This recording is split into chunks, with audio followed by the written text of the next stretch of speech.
The world has always been caught between progressive and destructive forces. That duality is built into our nature.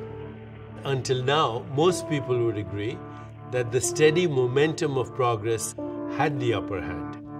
But looking into the future and the facts of climate change and the accelerated impact it's having on the planet, only a die-hard optimist could contend that progress is still the trend of the future. The reality is that a world is coming to an end, but not the world.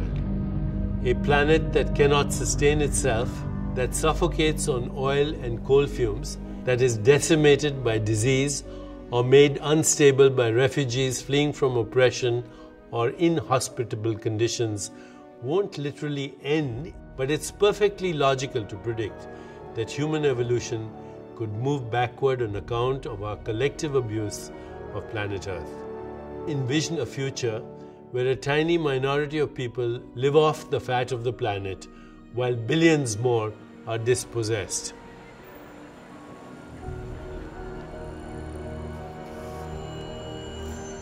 We must face the possibility that the moral values of narrow tribalism, crude nationalism, and religious intolerance that further fuel our collective decay must be altered. Here's the solution. If each of us could aspire to express our expanded self, and if we could share the knowledge and experience with one another, perhaps we could create an environment based on our respect for life and achieve a restoration of balance in the oceans, the forests, and the wilderness.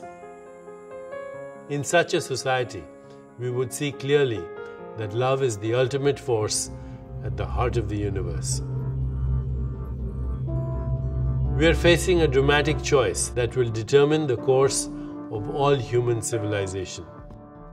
Either we can stem the tide and collectively seize a glorious future of human and planetary prosperity, or we can continue down the dark path of ecological annihilation.